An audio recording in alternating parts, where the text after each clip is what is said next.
नमस्कार दोस्तों, स्वागत है आपका मेरे चैनल पे। मैं मनीष झा स्वागत करता हूं आपका।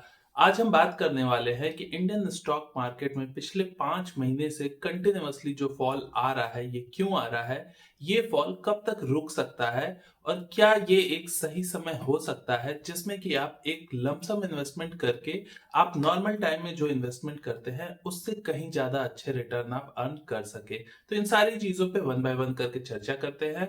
बने रहेगा इस वीडियो के लास्ट तक। तो सबसे पहले बात करते हैं कि भारत में जो इंडियन स्टॉक मार्केट में फॉल आ रहा है वो कंटिन्यूअसली क्यों आ रहा है। तो जो सबसे मेन रीजन है वो तो ये है कि जो फॉरेन इंस्टीट्यूशनल इन्वेस्टर और एफआईआईज जो हैं ये कंटिन्यूअसली इंडिया में सेलिंग कर रहे हैं। लेकिन एफआईआई सेलिंग कर क्यों रहे हैं? तो एफआईआईज की सेलिंग के वैसे तो कई सारे रीजन हो सकते हैं, लेकिन इनको हम छोटे छोटे 4-5 रीजन में समझेंगे कि मेन रीजन इसमें क्या है।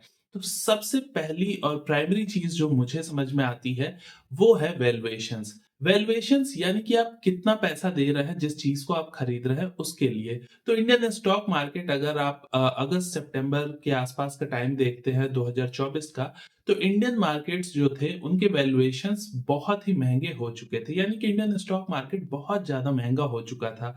तो ऐसे में समझदार आदमी, जब उसे ये लगता है कि उसके पास जो चीज है वो मार्केट की वैल्यू से काफी ज्यादा महंगी हो चुकी है, तो वो समझदार आदमी उसे बेच के अपना प्रॉफिट बुक करता है, जो कि एफआईआईज ने अक्टूबर मंथ से करना शुरू किया है। तो वैल्यूएशंस काफी महंगे थे, तो अब मार्केट काफी गिर चुका है, तो वैल्यूएशन सस्ते हुए हैं। तो ये राइट टाइम है कि नहीं इन्वेस्ट करने का, उसके बारे में भी हम बाद में बात करेंगे। फिलहाल एक मेन रीजन वैल्यूएशंस का हो गया। इसके बाद वैल्यूएशंस जब किसी भी चीज की महंगी होती है तो वो जस्टिफाई होती है उन मार्केट की अर्निंग से। यानी कि सपोज हमारे वैल्यूएशंस महंगे हैं, लेकिन अगर इंडियन इकोनॉमी बहुत अच्छा कर रही है कंटिन्यूअसली, हमारी कंपनीज सारी अच्छी कर रही हैं, तो जो महंगे वैल्यूएशंस होते हैं वो भी ज्यादातर जस्टिफाई हो जाते हैं, जैसा कि प्रीवियसली देखा भी गया है। इसीलिए स्टॉक मार्केट इंडिया का जो था वो कंटिन्यूअसली बढ़ रहा था।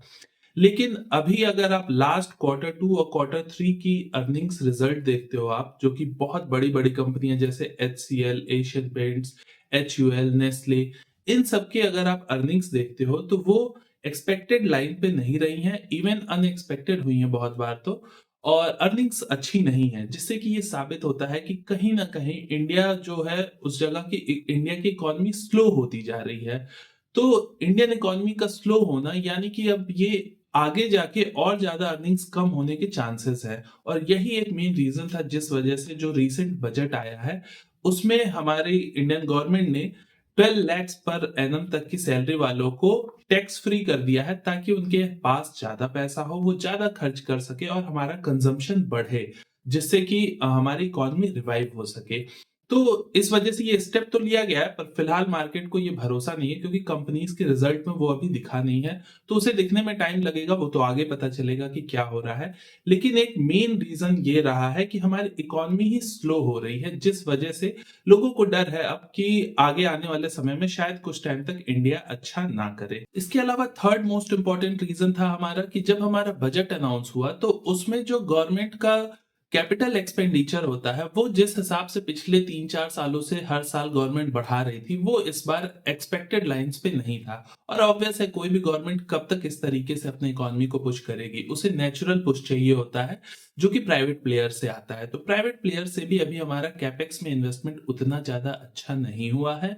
और साथ ही साथ गवर्नमेंट का जो कैपेक्स एक्सपेंडिचर है वो भी एज पर मार्केट एक्सपेक्टेशन नहीं था, जिस वजह से ये उम्मीद लगाई गई कि आगे आने वाले समय में इंडियन इकोनॉमी में कहीं ना कहीं स्लो डाउन जो है वो आएगा ही आएगा।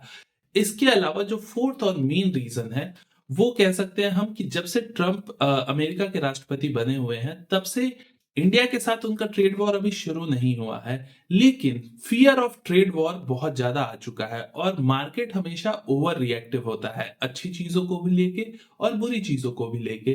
तो इंडियन मार्केट जो है वो इस समय ट्रेड वॉर का जो फियर है उसको लेके ओवर रिएक्ट कर रहा है। सारी चीजें ऑलरेडी इंडिया के निगेटिव साइड में थी, उसमें ये एक चीज और आके जो निगेटिव फ्लो बना हुआ है इंडिया से, वो उसको एक और चीज ऐड करके उसको और ज्यादा निगेटिव करती है। तो ये मेन 4 रीजन है। इसके अलावा पांचवा रीजन भी हो सकता है कि चाइना में अब जो फॉरेन इंस्टीट्यूशनल इन्वेस्टर है वहां की मार्केट अच्छा कर रही है, इसलिए वो लोग वहां जा रहे हैं। पर मेरा मानना है कि अगर इंडिया की मार्केट भी अच्छा कर रही होती तो इंडिया की मार्केट से निकल के चाइना में कोई नहीं जाता। लेकिन क्योंकि हमारा मार्केट अच्छा नहीं कर रहा है, हमारी इकोनॉमिक स्लो डाउन की स्थिति बनी हुई है, इस वजह से ऑब्वियस है कि अगर चाइना अच्छा नहीं भी कर रहा होता तो भी वो लोग यहां से पैसा निकाल के यूएस में या फिर किसी और कंट्रीज में भी जा सकते थे। तो ये बेसिकली कुछ मेन रीजन थे जिस वजह से इंडियन स्टॉक मार्केट जो है वो कंटिन्यूअसली फॉल दिखा रहा है। इसके अलावा ये फॉल कब तक हो सकता है, क्या ये सही टाइम हो सकता है, या कब ऐसा समय आ सकता है जब आप एक लमसम अमाउंट को इन्वेस्ट करके मार्केट क्रैश में आगे आने वाले समय में अच्छा रिटर्न इकट्ठा कर सकते हैं, उसके लिए हम अपना नेक्स्ट वीडियो बनाएंगे, जिसको अगर आप देखना चाहते हैं तो हमारे चैनल को सब्सक्राइब जरूर करिए।